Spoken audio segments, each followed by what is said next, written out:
Урматтуу кыргызстандыктар, биз өлкөбүз оңолсун, мамлекеттик башкаруу иретке салынсын, казынадан урдагандар токтосун, ашыкча кызматтар жоюлсун деп революция кылганбыз. Мен революция жасагам, ошол үчүн ушул кызматта өмүр бою олтурушум керек.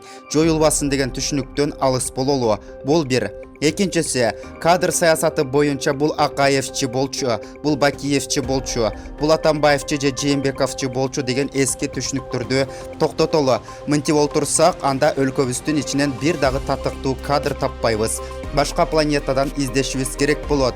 Үчүнчүсү, баланча министрликке Садыр Жапаровго душман болуп жүргөн, аны камаганга салым кошкон кадр бара жатат деп сындагандарга айтарым. Азыр биз душмандаша же туугандаша турган мезгил эмес. Эл үчүн, мамлекеттин келечеги үчүн өткөн кеткенди унуталы. Сабырдуу бололу. Кудай сабырдуулар тарапта. Ар бир министрликке мурдагыдай тааныш билишти эмес, ошол министрликтин адисин алып бара жатабыз. Мындан ары бөдөнөнү сойсо дагы касапчы соет. Эгерде мурдагыдай көндүм адатын жасап, уурдай баштагандар болсо, дароо камалышат. Бул 3. Ал эми 4-чү. Бүгүнкү күндө жалпысынан 48 министрликтер, комитеттер, агенттиктер жана башка ведомстволор бар экен. Кимге кызмат жетпей калса эле министрлик ачып бере беришкен. Элге кылган кызматы жок же пайдасы жок. Казынадан миллиардтарды жеп олтурушат. Таблицадан көрүп турганыңыздардай ошонун баарын кыскартып 12 эле министрлик калтырдык. Бир эле энергетика системасынан 2 миллиард сом үнөмдөлүп жатат. Кичинекей Кыргызстан үчүн керек болсо 12 министрлик дагы көптүк кылат. Бирок азырынча ушундай кылдык. Ар бир чечимди жет өлчөп бир кесип жатабыз. Биз революционерлердин кызыкчылыгын көздөп, 6,5 миллион элдин кызыкчылыгын тебелебейли. Атомосфера сиздин ден соолугуңуз жана сулуулугуңуз. +7 964 560 78 03. Инстаграм Атомосфера. Кыргызстандын мамлекеттик карызын жабуу үчүн 37 миллиард 266 миллион сом жумшоо пландалып жатат. Бул тууралуу мамлекеттин бекитилген бюджети боюнча маалыматта айтылат. Аталган сумманын ичинен 21,6 миллиард сому тышкы карызды жабууга кетери, ал эми калган сумма ички карызга жумшалары белгилүү болду. Мамлекеттик карызды төлөө боюнча маалыматтарга таянсак, 2005 жылдагы ачык көрсөтүлгөн сандар үстүбүздөгү жылы аны жабууга рекорддук сумма сарпталмакчы. Кыргыз жылуулук энерго мамлекеттик ишканасында ири көлөмдө мазут сатып алуу боюнча жасалма документтер пайдаланылып, мамлекетке 10 миллион сомдон ашык зыян келтирилгендиги аныкталды. Бул тууралуу УКМКнын маалымат кызматынан билдиришти. Кыргыз жылуулук энерго ишканасынын жооптуу кызматкерлери ишкердик субъектилер менен алдын ала макулдашып алып, мазут сатып алуу боюнча финансылык жасалма документтер колдонулганы аныкталды.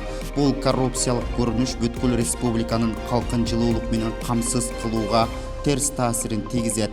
Сотко чейинки өндүрүштүн алкагында 10 миллион сомдон ашык зыян мамлекетке өндүрүлдү деп айтылат билдирүүдө. Сотко чейинки өндүрүштүн алкагында УКМК тарабынан тергөө амалдары жүргүзүлүп жатат.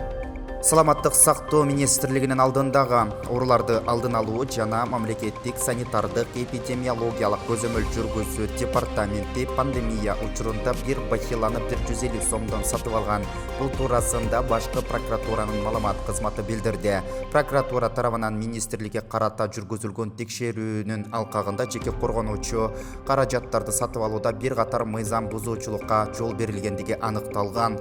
2020 жылдын 6 майында департаменттин комиссиясы мамлекеттик сатып алуулар жөнүндөгү мыйзамынын талаптарын одоно түрдө бузуп, жеке коргонуучу каражаттар, алардын ичинен комбинацион медициналык колкап, бахила менен жабдууга эң төмөнкү бааларды сунуштаган компанияларды негизсиз түрдө четке кагышкан. Ал эми жогорулатылган бааны сунуш кылган аттуу ЖЧК менен келишим түзүлгөн деп айтылат маалыматта. Достор, барсыңарбы? Финполицияны жойгону жатышат. Силер кандай ойлойсуңар? Чота башкача кетип бара жатат. Финполду эл колдойт. Финпол элге иштейт.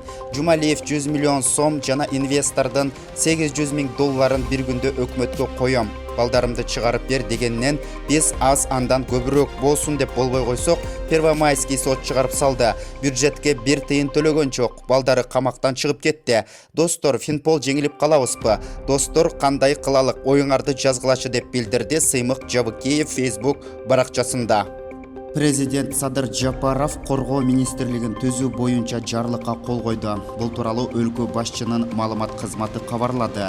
Анда айтылгандай, аталган жарлык куралдуу күчтөрүн башкаруу системасын өнүктүрүүнү көздөйт. Коргоо иштери боюнча мамлекеттик комитеттин жана куралдуу күчтөрдүн генералдык штабынын базасында Коргоо министрлигин түзүү максатка ылайык деп эсептелсин. Жарлыктан келип чыгуучу чараларды кабыл алуу өкмөткө сунушталсын деп жазылат маалыматта. Мен таза болсом, сен таза болсоң, коом да таза болот. Исхак Разаков.